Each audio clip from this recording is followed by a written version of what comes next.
আসসালামু আলাইকুম। Quantum academic and admission platform পক্ষ থেকে আমি মোহাম্মদ ইমরান স্যার তোমাদের সকলের সামনে উপস্থিত হয়েছি সুপার স্পেশাল ভার্সিটি খ ইউনিট এর স্পেশাল প্রোগ্রাম নিয়ে।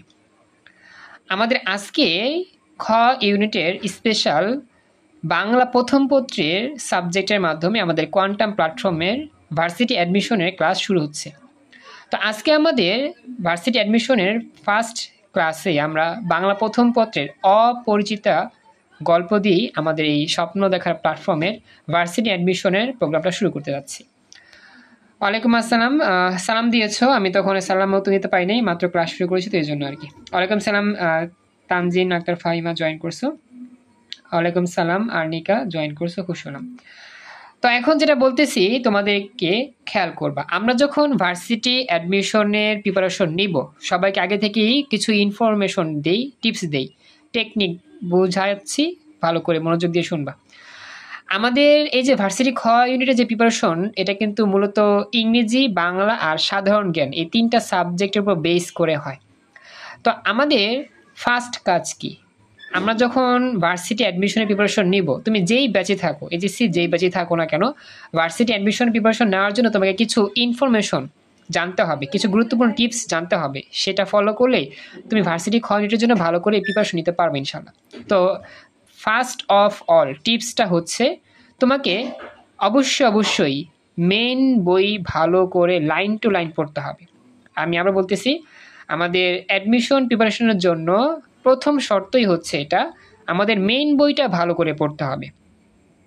অর্থাৎ বাংলার যে মেইন বই আছে আমার বোর্ড থেকে প্রকাশ করা যে মেইন বই, সেই মেইন বইয়ের প্রতিটা গদ্য, প্রতিটা পদ্য, প্রতিটা কবিতা, উপন্যাস, নাটক ভালো করে আমাদের লাইন টু লাইন পড়তে হবে এবং এর যে ভাবার্থ আছে সেই ভাবার্থ বুঝতে হবে। সবাইকে আমার কথাটা বুঝতে পারছো আমি যা বললাম? এটা আমাকে জানো, আমি যে কথাটা বললাম সবাইকে বুঝতে পেরেছো কথাটা? জি ভাইয়া। আচ্ছা, এর পরবর্তী কাজটা কি? ফার্স্ট কাজ হচ্ছে আমাদের মেইন বইটা ভালো করে লাইন টু লাইন বুঝতে হবে, তাহলে আমরা ভালো করে প্রতিটা প্রশ্নের উত্তর সঠিকভাবে ব্যাখ্যা করতে পারবো বা উত্তর করতে পারবো। এর পরবর্তী স্টেপে কাজ হচ্ছে আমাদেরকে একটা খাতা তৈরি করতে হবে। অর্থাৎ যেই ইনফরমেশনটা আমি বেশি বেশি ভুলে যাই, সেই ইনফরমেশনটাই বারবার লিখতে হবে, খাতায় বারবার লিখতে হবে। সেটা বাংলাও হইতে পারে, ইংরেজি হইতে পারে, সাধারণ জ্ঞানও হইতে পারে। তো বি কেয়ারফুল, এটা খুবই ইম্পর্টেন্ট কথা। আমরা একটা খাতা তৈরি করব, যে খাতাটায় আমি শুধু ওই জিনিসটাই লিখবো যেটা আমি বারবার ভুলে যাই। সাপোজ তুমি একটা শাল মুখস্থ করেছো, ওই শালটা দেখতেছো বারবার ভুলে যাচ্ছ, তুমি বারবার লিখবা, ওই শালটা বারবার লিখবা, বা ওই তথ্যটা বারবার লিখবা। ঠিক আছে? আমি যেটা বলি, কথাটা আমরা শেষ হই, তারপরে তোমরা একটু উত্তর দিও। তো যেটা বললাম আর কি, আমরা চেষ্টা করব আমরা যে ইনফরমেশনটা ভুলে যাই বেশি সেটা বারবার লিখতে। তাহলে কি হবে জানো, লিখতে লিখতে একসময় তোমার মেমোরিতে সেভ হয়ে যাবে, তখন এটা সারা জীবনের ভুল বান ইনশাল্লাহ। তো প্রথম কাজ মেইন বইটা ভালো করে পড়তে হবে। দ্বিতীয় কাজ হচ্ছে আমাদের একটা খাতা রাখতে হবে, যে খাতায় আমি বেশি বেশি লিখবো যেটা আমি ভুলে যাই। এই হচ্ছে 2 নম্বর ইম্পর্টেন্ট কথা। সবাইকে ইম্পর্টেন্ট 2 নম্বর কথাটা বুঝতে পারছো? রেসপন্স করে আমাকে জানায়ও, একটু কথা বইলো। জি ভাইয়া, বুঝতে পারছি। Thank you so much. এর পরবর্তী ইনফরমেশনটা বলি। পরবর্তী ইনফরমেশনটা হচ্ছে, আমাদের ভার্সিটি অ্যাডমিশনের জন্য একটা স্পেশাল বুক লাগবে, স্পেশাল বই লাগবে। এই বইটা সবাইকে কিনতে হবে। এখন এই স্পেশাল বইটাই কি, মানে এই স্পেশাল বইটা আমরা কোনটা নিব? তো আমি তোমাদেরকে বলি, বাংলা প্রথম পত্র দ্বিতীয় পত্রের জন্য আমাদের ভার্সিটি অ্যাডমিশনের যে স্পেশাল বইটা বাজারে পাওয়া যায় সেটা হচ্ছে আমাদের স্বপ্নশিরি। এই স্বপ্নশিরি যে বইটা আছে, এই বইটা অনেক চমৎকার। এখানে প্রতিটা গদ্য, প্রতিটা পদ্য, প্রতিটা নাটক, উপন্যাসের সুন্দর করে লাইন টু লাইন ব্যাখ্যা দেওয়া আছে। মেন যেই আমার পয়েন্টটা আছে সেটাও ব্যাখ্যা দেওয়া আছে। অর্থাৎ আমাদের এই যে গদ্য, পদ্য, কবিতা, উপন্যাস যাই থাকুক না কেন, সবগুলো মেন যে মূল গল্প সেটা তো লেখা আছেই, এবং মূল গল্পের কোন লাইনটা ইম্পর্টেন্ট সেটাও তোমার কোটেশনের মাধ্যমে লেখা আছে। তো আমি এই স্বপ্নশ্রী বইটাকেই সবাইকে কিনতে বলতেছি, শুধু বাংলার জন্য। আমি আবার বলতেছি, এই স্বপ্নশ্রী বইটা সবাই কিনে নেওয়ার চেষ্টা করবা বাংলার জন্য। তো এখানে বলতেছে আয়েশা বেগম বাংলা বিচিত্রা কেমন হবে? হ্যাঁ, অবশ্যই বাংলা বিচিত্রা বইটা ভালো হবে। তবে আমার কাছে সবচেয়ে বেস্ট মনে হয়েছে স্বপ্নশিরি। এই স্বপ্নশিরি বিচিত্রা বলো, তারপর হচ্ছে গিয়ে উদ্ভাসের প্র্যাকটিস বুক বলো, সবগুলার চাইতে এই স্বপ্নশিরিটা সবচেয়ে পারফেক্ট মনে হয়েছে। আমি এই কথাগুলো গবেষণা করে রিসার্চ করে বলতেছি। বাকি বইগুলো ভালো হবে, বিচিত্রাও ভালো হবে, উদ্ভাসের প্রিপারেশন বুকও ভালো হবে, তবে সবচেয়ে ভালো হবে তোমার এই স্বপ্নশিরি। তো সবাইকে বলতেছি, সবাইকে আমার কথা বুঝতে পেরেছো একটু আমাকে জানাও।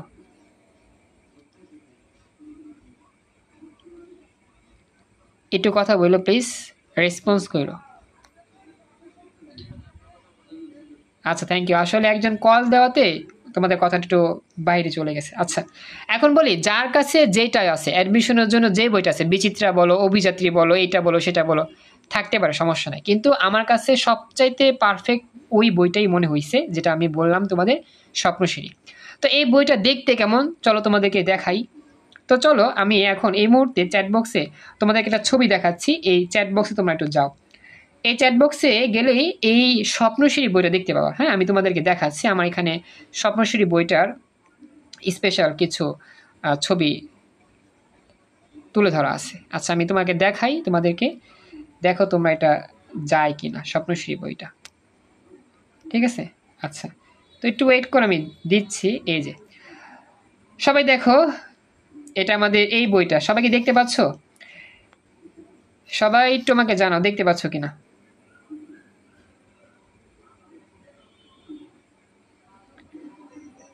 আচ্ছা, দেখো এই যে এখানে যে বইটার মধ্যে বলছি কি, দেখো, বিশ্ববিদ্যালয়ে ভর্তি শিক্ষার্থীর জন্য এমসিকিউ লিখিত স্বপ্নশিরি।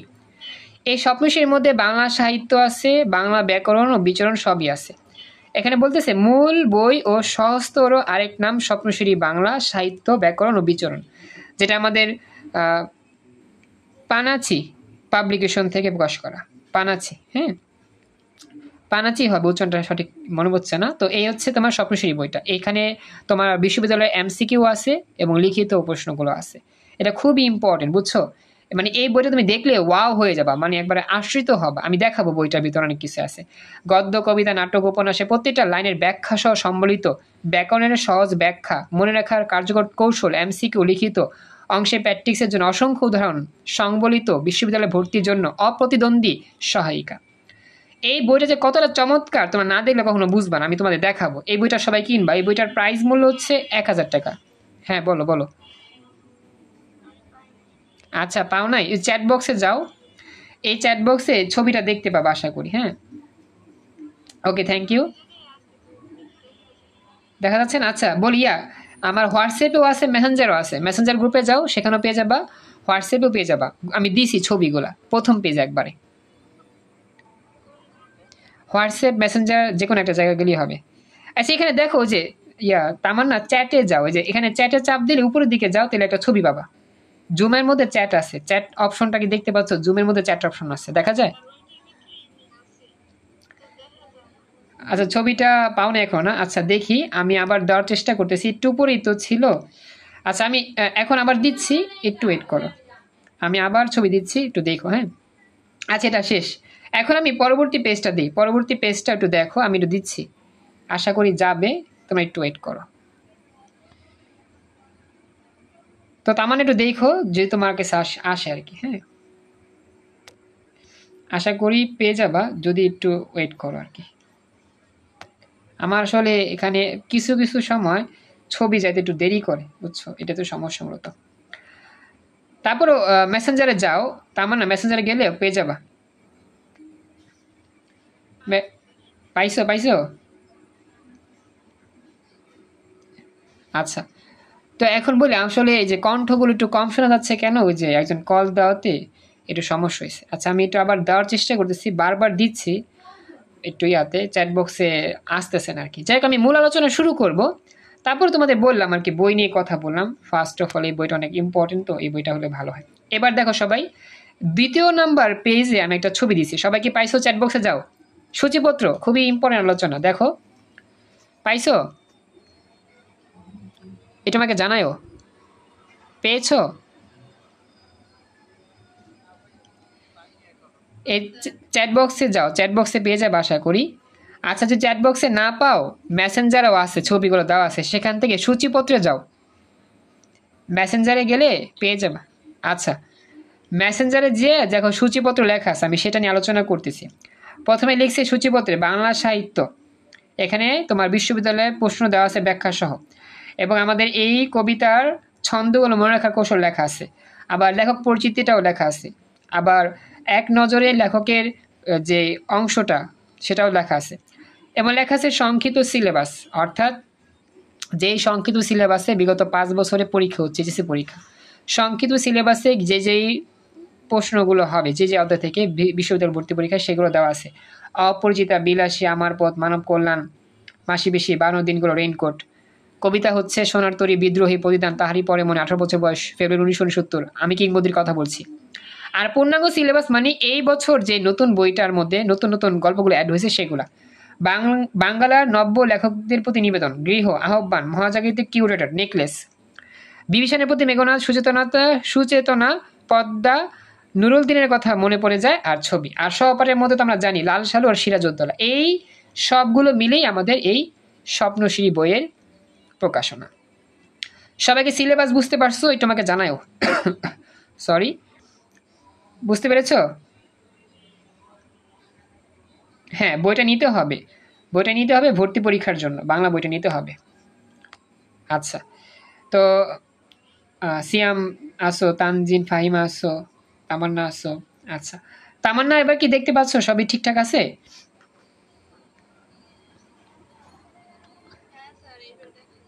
আচ্ছা, তো এটা হইলো, বুঝছো? এখন মোটামুটি আমরা বই নিয়ে আলোচনা করছি। এই বইটার দাম 1000 টাকা, যদি চাও বইটা নিতে পারো, পুরো ভার্সিটি অ্যাডমিশনের জন্য কাজে লাগবে। আর পিডিএফটা আমি চেষ্টা করছি সংগ্রহ করার জন্য, যারা চাও পিডিএফ নিবা, পিডিএফ দেখেও পড়তে পারো, সমস্যা নেই। তা চলো আমরা শুরু করি। আমাদের আজকে আলোচনার মূল আলোচনা তো মেন বই থেকে করা উচিত ছিল, মানে মেন আলোচনাটা ছিল কি গল্প থেকে করা, কিন্তু গল্প থেকে করার সুযোগ পাই নাই, আমার সময়ও খুবই কম। আমি একটা কাজ করি, আমি তোমাদের আজকের ক্লাসে মেন অংশ চলে যাই, পরবর্তী ক্লাসগুলোতে ইংরেজি কোন বই, তারপর হচ্ছে সাধারণ জ্ঞানের কোন বই, সেটা নিয়ে আলোচনা করবো। আপাতত আজকে আমরা মেন আলোচনা করি। তো আমি মেন আলোচনা করার জন্য তোমাদেরকে রিকোয়েস্ট করতেছি, তোমরা একটু ওই মেসেঞ্জারেই যাও, সেখান থেকে বইয়ের যে বিশ্ববিদ্যালয়ে আসা ভর্তি পরীক্ষার প্রশ্ন সেগুলো থেকে একটু বের করো। আমি তোমাকে একটু বুঝা দিই, আমাদের এই যে আছে, আসলে এখানে বাংলা দ্বিতীয় পত্র লেখা আছে, সময় পাচ্ছি না দেখে আলোচনা করতেছি না। বাংলা সাহিত্যের আমাদের প্রথম যে এটা আছে, এটা হচ্ছে তোমার অপরিচিতা। হ্যাঁ, আমি তোমাকে একটা দেখাই, দেখি ছবিটা যায় কিনা। আমি জাস্ট একটা পেজ তোমাকে একটু বুঝা দিই, বাকিটা আমি এখন সরাসরি প্রশ্ন সমাধান করার চেষ্টা করবো, ভার্সিটি অ্যাডমিশনের প্রশ্ন। একটু ওয়েট করো, আমি দেখি। হ্যাঁ, এটা যাক, পাবলিশ হোক, একটা ছবি দিচ্ছি, এই ছবিটা যাক, তারপর আমি তোমাদের আলোচনা করে দিব। একটু ওয়েট করো, সময় দাও একটু। আসলে এই বইটা এই মুহূর্তে আমার কাছে নাই, এই জন্য একটু পিডিএফ দিয়ে পড়াতে হচ্ছে, ছবি স্ক্রিনশট নিয়ে পড়াতে হচ্ছে। ডোন্ট মাইন্ড, পিডিএফ মানে বইটা থাকলে অনেক উপকার হইতো, আমি তো মোটামুটি তোমাদের দেখাতে পারতাম। এবার সবাই দেখো, আমরা কিন্তু একটা ছবি দিয়েছি, এবার দেখো ছবিটা কি আইছে। এটা ছবিটার পেজ হচ্ছে তোমার 9 পৃষ্ঠা, 9 নং পেজ, মূল গল্প দিয়ে আমাদের শুরু। সবাই কি পাইছো পৃষ্ঠাটা? 9 নং পেজ, মূল গল্প, অপরিচিতার মূল গল্প। সবাই কি পেয়েছো? 9 পৃষ্ঠা পাইছো? একটু আমাকে জানাও। আচ্ছা, দেখো এখানে আমি তোমাদের একটু বুঝা দিই, মূল গল্প এখানে কিন্তু আমাদের যে মেইন বইটা আছে না, বোর্ড পরীক্ষার মেইন বই, সেই মেইন বইয়ের যতগুলো গল্প আছে হুবহু সবগুলো গল্প এখানে তুলে দেওয়া আছে, এবং এখানে তোমার হাইলাইট করা আছে। আমি জাস্ট কিছু পড়ি, যেমন বলতেছে মূল গল্পে, অপরিচিতার মূল গল্পের প্রথম কথাই হচ্ছে, আজ আমার বয়স 27 মাত্র। এই যে আমাদের প্রথম যে বাক্য, এই বাক্যে কত নং বয়সের কথা বলছে, কত বছর বয়সের কথা বলা হয়েছে? 27 বছর। এই 27, এই কথাটা কিন্তু খুব গুরুত্বপূর্ণ, কারণ এই সংখ্যা থেকেই ভার্সিটি ভর্তি পরীক্ষা একটা এমসিকিউ আসছিল, যে আমাদের অপরিচিতা গল্পে কত বয়সের কথা বলছে, মানে কত নং বয়সের কথা বলছে, কত বছর বয়সের কথা উল্লেখ আছে? 27 বছর। এটা পাবা, একটা এমসিকিউ দেখলে পেয়ে যাবা। তো তোমাদের বলতেছি, আমরা যখন মেন বইটা পড়বো। হ্যাঁ, কি বললো আবার বলো তো?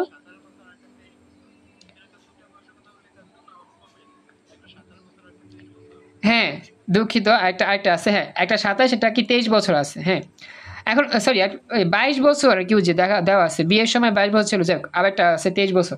তো এখন কথা হচ্ছে এই যে আমাদের সালটা 27, একটা একটা 22, একটা হচ্ছে 23, এই 3টা সালের মধ্যে কিছু ক্লু দেওয়া থাকবে। যেমন দেখো এখানে বলতেছে প্রথম যে বয়সটা, আজ আমার বয়স 27 মাত্র। এরপরে বলতেছে এই জীবনটা না দৈর্ঘ্যের হিসেবে বড় না গুণের হিসেবে বড়। এই লাইনটাই তোমাকে বুঝতে হবে যে 27 বয়সে কি বলছে।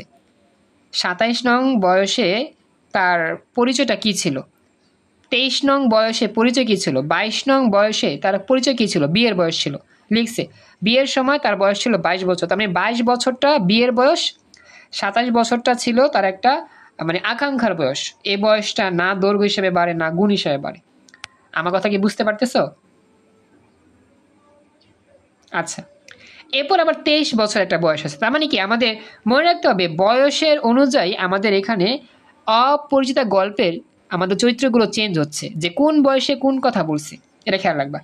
তাই বলতেছে এরপরে দেখো আমাদের এখানে একটা ফার্স্ট ভাগে লেখা আছে কালারিং করে, যে পরিমাণ ও গুণ উভয় দিক দিয়েই অনুপমের জীবনটা যে তুচ্ছ সেই কথাটা এখানে বলা হয়েছে। অনুপম বলতেছে 27 বছর এই বয়সটা না দৈর্ঘ্যে বাড়তেছে না গুণ হিসেবে বাড়তেছে, এই বয়সটা আসলে তুচ্ছ তার কাছে মনে হচ্ছে। তবু ইহার একটা বিশেষ মূল্য আছে। ইহা সেই ফুলের মতো যাহার বুকের উপর দিয়ে ভ্রমর আসিয়া বসিয়াছিল, এবং সেই পদক্ষেপের ইতিহাস তাহার জীবনের মাঝখানে ফলের মতো গুটি ধইরা উঠিয়াছে। এখানে বলতেছে নিজের জীবনের ব্যর্থ এবং নিষ্ফল জীবনকে বোঝাতে এই উপমাটি ব্যবহার করেছে। মানে তুমি দেখবা যে আমাদের পুরো গল্পের কোন কোন লাইনটা বুঝতে কি কি কথা বলতে হবে, প্রতিটা লাইনের ব্যাখ্যা এখানে সুন্দর করে সাজিয়ে তুলছে, এবং ব্যাখ্যাটাও দেওয়া আছে ব্রাকেট দিয়ে ব্রাকেট দিয়ে। এভাবেই আমরা কিন্তু এই পুরো অপচিতা গল্পটা পড়লে এই আমার স্বপ্নশ্রী বই থেকে পুরো বাংলা অর্থ সহ বুঝতে পারবো বা ব্যাখ্যা সহ বুঝতে পারবো, এবং আমরা খুব সুন্দর করে বাংলাটা আমরা জানতে পারবো। গদ্য বলো, পদ্য বলো, উপন্যাস বলো, নাটক বলো, তার মানে এই বইটা খুব ইম্পর্টেন্ট। এখন এইরকম বই যদি বাজারে আরও বিক্রি হয় অন্য প্রকাশনী থেকে, সেটাও নিতে পারো। কেন আমি তোমাকে এই বইটার কথা বললাম, ঠিক এই কারণে যে প্রত্যেকটা বাংলা ওয়ার্ডের ভাবার্থটা ব্রাকেট দিয়ে লেখা আছে, যে এই লাইনে এই কথাটা বলছে, এই লাইনের অর্থ এটা, ওই লাইনের অর্থ এটা। এটা কিন্তু অন্য বইতে আমি তেমন দেখি নাই। যাই হোক, আমি এই বইটা পাশে দেখে এই বইয়ের কথা বললাম। আমার কথা কি বুঝতে পারছো এবার?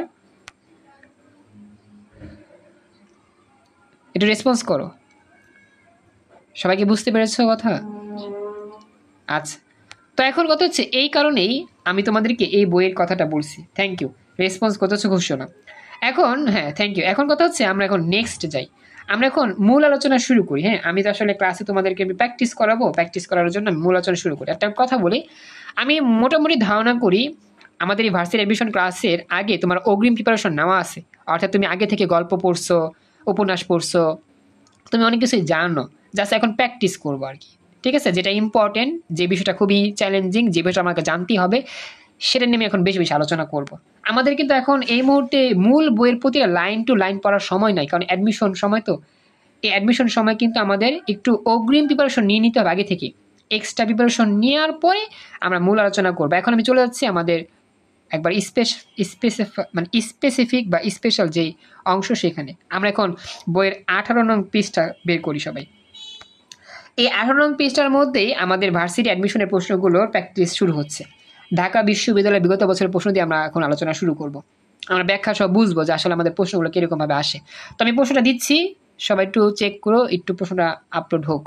হ্যাঁ, একটু ওয়েট করো, আমি একটু ওয়েট করতেছি। সবাই একটু ওয়েট করো, কিছুক্ষণ অপেক্ষা করো। আমার আবার ইংরেজি ক্লাস আছে একটু পরে, স্পেশাল বেসিক ক্লাস, ইংরেজি ক্লাস। ওকে, তো আমি দেখি এটা আপলোড হোক, দেখি এটা আসছে কিনা। হ্যাঁ হ্যাঁ, কী বললা আমাকে বলো তো।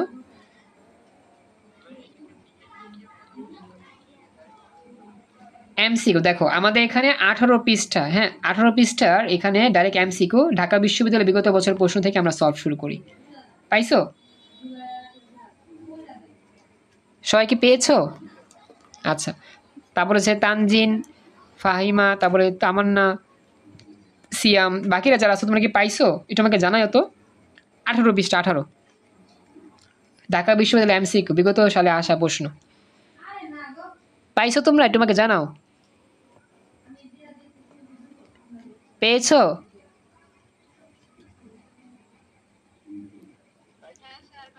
এবার দেখো শুরু করি। ঢাকা বিশ্ববিদ্যালয়ে 2024-25 শিক্ষাবর্ষে খ ইউনিটে আসছিল, আমি প্রশ্ন পড়াই, উত্তর দেওয়া আছে, উত্তর দেই না যাস, আগে প্রশ্ন পড়ি।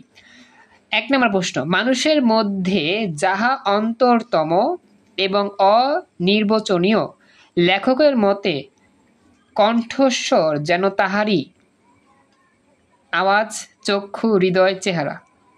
কণ্ঠস্বর যেন তাহারই চেহারা, মানে কণ্ঠস্বর মানে কণ্ঠস্বরটা শুনতে পাইলি মানুষের অন্তরের কথা কি, মানুষের এই মনোভাব কি, এটা পরিচয়টা ফুটে ওঠে, মানে চেহারার মতো পরিচয় ফুটে ওঠে।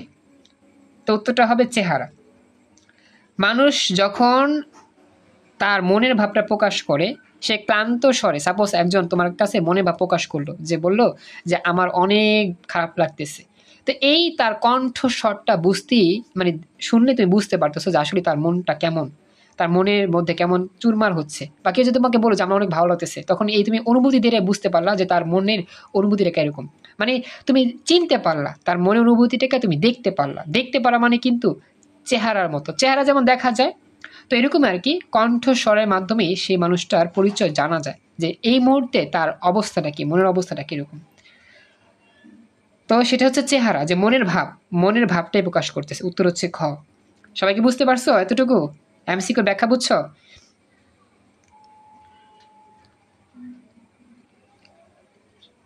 জোরে বলতে হবে, জোরে, তাড়াতাড়ি বলো, বুঝতে পারছো কি? আচ্ছা, এবার 2 নাম্বার, অপরিচিতা গল্পের নিচের কোন স্থানে উল্লেখ নেই। দেখছো এখানে কিন্তু অপরিচিতা গল্পটা আমাকে জানতে হবে, অপরিচিতা গল্পের মধ্যে কোন কোন স্থানে বর্ণনা করা আছে।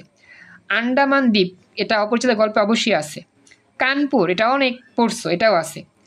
কন্যগড়, এটাও আছে। কিন্তু লাস্টে কামাখ্যা, কামাখ্যা নামে কোনো কথা অপরিচিতা গল্পে লেখা নাই। তার মানে উত্তর হচ্ছে গহ, কামাখ্যা। এটা কিন্তু আমাকে মেন বই পড়তে হবে, এই এমসিকিউ জানতে হলে কিন্তু মেন বইয়ের গল্পটা জানতে হবে। মেন বইয়ের কোন কোন স্থানের নাম বলা আছে, কোন কোন চরিত্র লেখা আছে, কার কার নাম বলা আছে, এগুলো আমাকে সব জানতে হবে, না জানলে আমরা পারবো না। কথা কি বুঝছো? রেসপন্স করতে হবে। বুঝতে পেরেছো সবাই এতটুকু? তাড়াতাড়ি কথা বলতে হবে, একটু জোরে কথা বলো। তুমি আমার কথা শুনতেছো? আচ্ছা, এবার দেখো 3 নাম্বার, ঢাকা বিশ্ববিদ্যালয় কমিটি আসছিল প্রশ্ন, সব ঢাকা বিশ্ববিদ্যালয় প্রশ্ন। পাক যন্ত্রটাকে সমস্ত অন্নশুদ্ধ যেখানে টান মারিয়া ফেলিয়া দিয়া আসিতে পারিলে তবে আফসোস মিটিত। উদ্বৃত্তাংশটি কোন গল্পভুক্ত? আসলে এটা সবাই আমরা জানবো যে এটা আমার অপরিচিত গল্প থেকে নেওয়া হয়েছে, কিন্তু এটা তো আমি অপরিচিত গল্প পড়ছি দেখে তো জানতেছি। আসলে এরকম আমাদের প্রশ্ন আসে যে একটা গল্পের লাইন তুলে দেয়, যে কোনো একটা গল্পের লাইন তুলে দিলে বলে যে এই গল্পটা, মানে এই লাইনটা কোন গল্প থেকে নেওয়া হয়েছে। এটা কি আমাদের বিলাসী থেকে নেওয়া হয়েছে, রেনকোট থেকে নেওয়া হয়েছে, নাকি মাসি বেশি, নাকি অপরিচিতা? তো তোমাকে অবশ্যই ওই যে বললাম, তোমাকে মেন বইয়ের প্রত্যেকটা লাইন মনে রাখতে হবে যে কোন গল্পে কোন লাইনটা আছে। তো এটা কিন্তু খুবই চ্যালেঞ্জিং, মানে বাংলার প্রিপারেশনটা খুবই চ্যালেঞ্জিং প্রিপারেশন, কারণ এত গল্প, এত পদ্য, এত লাইন, সব কিছু মনে রাখা সহজ সহজ না। তো এগুলো বেশি বেশি পড়ার পর তোমার কল্পনার জগতে এগুলো মনে থাকবে যে হ্যাঁ এগুলো পড়তেছি, এগুলো এই অধ্যায় আছে, বা এই লাইনটা এই গল্পে বলছে, এগুলো জানতে হবে। তো এটা আশা করি বুঝতে পারছো, এই পুরো বাংলা কথাটাই অপরিচিত গল্প থেকে না হয়েছে। এবার 4 নম্বরে আসি। 4 নম্বরে বলতেছে, যেখানে আমরা বলি চমৎকার সেখানে তিনি বলেন চলনসই। এই কথাটা কিন্তু আমরা অপরিচিত গল্পে পড়ছিলাম। তো বলতেছে এই বাক্যটি কোন কালের, মানে এখানে টেন্স হিসাবে আলোচনা করতেছে, কোন টেন্স? নিত্যবৃত্ত অতীত, পুরাঘটিত বর্তমান, সাধারণ বর্তমান, পুরাঘটিত ভবিষ্যৎ। এই যে বলতেছে পুরো ব্যাখ্যাটা, যে যেখানে আমরা বলি চমৎকার সেখানে তিনি বলেন চলনসই, এই বাক্য কিন্তু অতীতের কোনো ঘটনা নয়, ভবিষ্যতের কোনো ঘটনা নয়, বর্তমানের ঘটনা। তুমি দেখলেই বুঝতে পারতেছো যে এটা আমাদের বর্তমানের ঘটনা। যে আমরা যেখানে বলি চমৎকার সেখানে তিনি বলেন চলনসই, যদি এখানে বলতো যে সেখানে তিনি বলেছিলেন চলনসই, বলেছিলেন অতীতের ঘটনা, বা সেখানে তিনি বলতেন বা বলবে চলনসই, সেক্ষেত্রে ভবিষ্যৎ হইতো। কিন্তু এখানে বলতেছে বলেন, বলেন মানে বর্তমান। বুঝতে পারছো সবাই কথাটা কি বললাম? বলেন মানে কি বর্তমান, তার মানে এখানে আমার দুইটা আছে, একটা হচ্ছে পুরাগঠিত বর্তমান, এটা হচ্ছে সাধারণ বর্তমান। এটা একটা সাধারণ বর্তমান সেন্টেন্স, অপশন খ। এটা আমাকে জানো 9টা বেজে গেছে, আমার সময়টা প্রায় শেষের দিকে, আমাকে ক্লাস স্টপ করতে হবে। আমাকে জানাও বুঝতে পারলা কিরকম সম্পূর্ণটা। 4 নাম্বারটা বুঝতে পারছো? আচ্ছা এবার লাস্ট 5 নাম্বারটা আসি। বেহাই সম্প্রদায় আর যাই হোক যাই থাক ড্যাশ থাকাটা দোষের। এটা কিন্তু মেন বই আলোচনা। এখানে কোন জিনিসটা থাকাটা দোষের? রাগ থাকা দোষের, জেদ থাকা দোষের, ক্ষেত থাকা দোষের, নাকি তেজ? মেন বইয়ে লেখা আছে তেজ, তেজ থাকা দোষের। তো হ্যাঁ, তো বাক্যের শূন্যস্থানে কি বসবে? তেজ বসবে। দেখছো, আমরা যদি মেন বইটা ভালো করে পড়ি না, আমাদের কিন্তু এত প্যারা খাইতে হয় না। মেন বইয়ের প্রত্যেকটা লাইন থেকে নিখুঁতভাবে কেটে কেটে এমসিকিউ প্রশ্ন করতেছে। তো ঢাকা বিশ্ববিদ্যালয়ে 23 আসছিল যে ড্যাশ থাকার দোষের, তেজ থাকা দোষের। তো এভাবেই আমরা কিন্তু আস্তে আস্তে আমাদের বাকি এমসিকিউগুলো সলভ করার চেষ্টা করব। তো আজকের প্রথম ক্লাসে আমি অনেকটা এক্সট্রা আলোচনা করছি দেখে সময় পাই নাই বেশি ব্যাখ্যা দিয়ে বুঝাইতে। আমাদের নেক্সট ক্লাসের পর থেকে আমরা যাব। আজকের ক্লাসে আমরা আর বেশি লং করতে পারতেছি না, কারণ একটু পর আমার ক্লাস আছে এই জন্য। তো যতটুকু আলোচনা করছি মোটামুটি আমাকে জানাও বুঝতে পারছো কিরকম, যারা যারা এই পর্যন্ত ক্লাসে ছিলা। তামান্না আসো, তানজিন ফাহিমা আসো, আয়েশা আসো, তারপর হচ্ছে কি জে আসো। আচ্ছা, তোমরা উনি বুঝতে পারছো, খুশি হলাম। তারপর আমি চেষ্টা করবো নেক্সট ডে আর একটু ব্যাখ্যা দিয়ে বোঝানোর জন্য, কারণ প্রথম ক্লাসে একটু এক্সট্রা কথা বলছি তো এই জন্য আর কি। তো যাই হোক, আমরা নেক্সট ক্লাসে অপেক্ষা থাকবো, সবাই নেক্সট ক্লাসে অপেক্ষা থাকো। এরপর আমরা ক্লাস শুরু করব, ইংরেজি ক্লাস ইনশাল্লাহ। তো আজকে পর্যন্তই, পরবর্তী ক্লাসে তুমিও জয়েন করবা, তোমার ফ্রেন্ডকেও নিয়ে আসবা। হ্যাঁ কি বললা তামান্না, বলো তো। হ্যাঁ এই যে একটু পরে ক্লাস, এই যে একটু পরে ক্লাস শুরু। এই ক্লাস রেকর্ডটা সেভ বলি, আমি রেকর্ডটা আপলোড করেই ক্লাস নিচ্ছি। তো লিঙ্ক দিয়ে দিচ্ছি, সবাই নেক্সট ক্লাস অপেক্ষা থাকো, অবশ্যই ক্লাস করো, আর অবশ্যই স্পেশাল পরীক্ষা অংশ নিও সপ্তাহ শেষে। আজকে এ পর্যন্তই, আসসালামু আলাইকুম, আল্লাহ হাফেজ।